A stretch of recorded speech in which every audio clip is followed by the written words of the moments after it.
Hello everyone. आज हम बात करेंगे सेल्फ लव के तीसरे अध्याय की, जिसका नाम है अपनी सेल्फ टॉक की निगरानी करना। इसकी लेखिका हैं लुइस एल हेजी। देखते हैं उनके विचार। अब जबकि आप अपने मिरर वर्क के तीसरे दिन पर हैं, क्या आप अपने मित्र अपने आईने के साथ अधिक निकटता महसूस कर रहे हैं? समय को प्रेम करने का सबसे अच्छा तरीका है अतीत के सभी नकारात्मक संदेशों को बाहर निकाल देना और वर्तमान पल में रहना।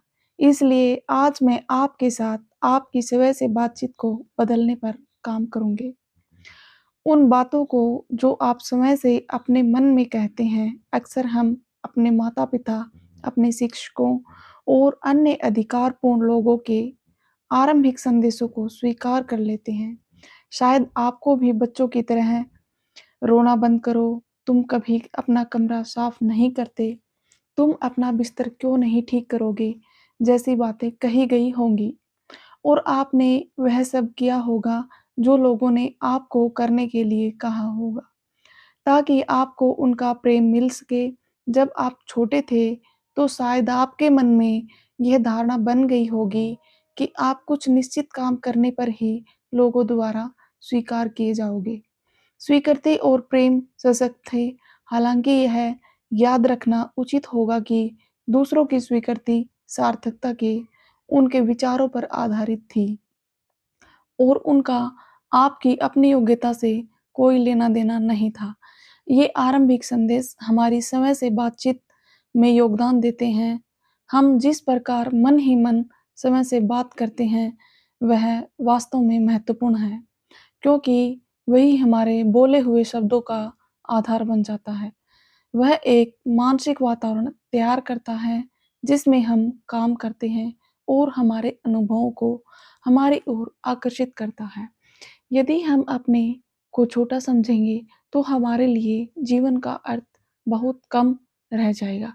हालाँकि यदि हम अपने आप से प्रेम करते हैं और अपनी सराहना करते हैं, तो जीवन एक अद्भुत खुशी भरा उपहार बन जाता है। यदि आपके जीवन में दुःख है या आप अधूरापन महसूस करते हैं, तो अपने माता-पिता को या ईश्वर को दोष देना बंद करें। यह कहना कि सब गलती है, सब उनकी गलती है, यह बहुत आसान होगा। हालाँकि यदि आप ऐसा करते हैं, तो आप अपनी परिस्थितियों में, अपनी समस्याओं में और अपनी परेशानियों में जकड़े रहेंगे। दोष देने वाले शब्द आपको आपके दुखों से कभी मुक्ति नहीं दिलाएँगे।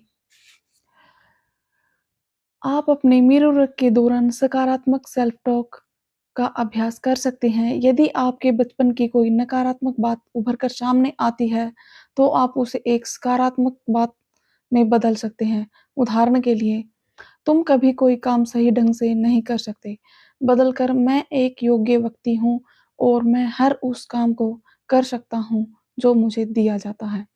अफ़र्मेशन बन सकता है। जब आप समय को दूसरों को सुनेंगे, तो आप क्या कहते हैं और कैसे वह कैसे वह क्यों कहते हैं, इस चीज़ के प्रति अधिक सचेत हो जाएँगे।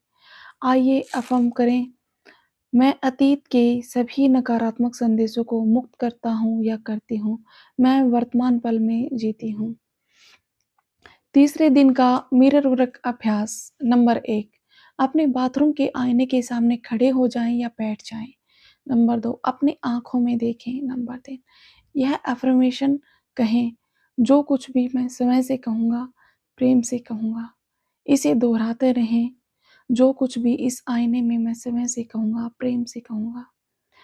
सकारात्मक अफ़र्मेशन में बदल दें जो भी आपकी नकारात्मक चीज़ें हैं उनको, जैसे कि मैं होशियार हूँ, मुझे जितना लगता है मैं उससे अधिक बुद्धिमान हूँ, मैं एक प्रतिभाशाली व्यक्ति हूँ, जिससे जिसके पास रचनात्मक विचारों की बहुतायत है, मैं एक अद्भुत व्यक्ति हूँ, मैं प्यारा हूँ, मैं प्रेम किए जाने योग्य हूँ।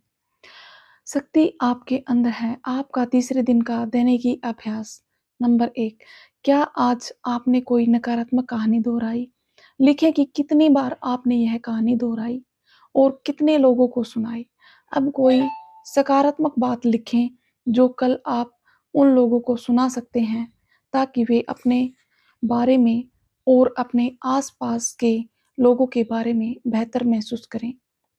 चाहिए शब्द अपनी दैनिकी में लिखें, उसके बगल में ऐसे शब्दों की सूची बनाएँ जो उसके बदले में प्रयोग किए जा सकते हैं। आप सकता है से शुरुआत कर सकते हैं।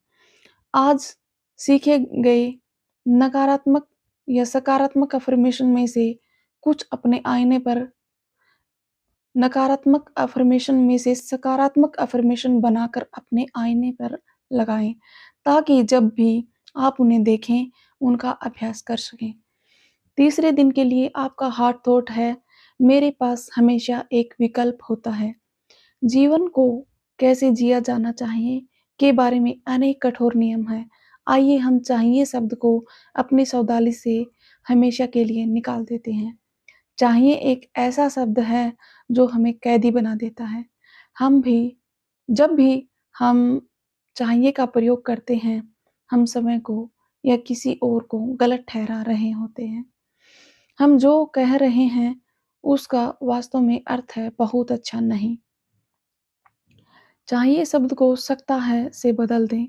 सकता है आपको बताता है कि आपके पास एक विकल्प है और विकल्प स्वतंत्रता है। हमें इस बात के प्रति जागरूक होना चाहिए कि हम जीवन में जो कुछ भी करते हैं, वह अपनी पसंद से करते हैं। ऐसा कुछ भी नहीं है जो हमें करना ही है। हमारे पास हमेशा एक विकल्प होता है। आपके तीसरे दिन का ध्यान, आप प्रेम पाने के अधिकारी हैं। अपने आप को प्रेम से घिरा हुआ देखें। अपने आप को प्रसन्न, स्वस्थ और परिपूर्ण देखें। अपने जीवन को उस रूप में देखें, जैसा आप उसे बनाना चाहते हैं। विस्तृत विवरण के साथ यह जान लें कि आप उसके अधिकारी हैं। फिर अपने हृदय से प्रेम लें और उसे प्रवाहित होने दें। अपने शरीर को उपचारात्मक ऊर्जा से भरने दें। अपने प्रेम को पूरे कमरे में और पूरे घर में बहने दें, जब तक कि आप प्रेम के एक विशाल वृत्त में न आ जाएं। प्रेम को घूमते हुए महसूस करें, ताकि जैसे वह आपके अंदर से निकल रहा है, वैसे ही आपके पास लौट कर आए। प्रेम सबसे शक्तिशाली उपचारात्मक बल है। उसे अपने शरीर में बहने दें। आप प्रेम हैं और ऐसा ही है। Thank you so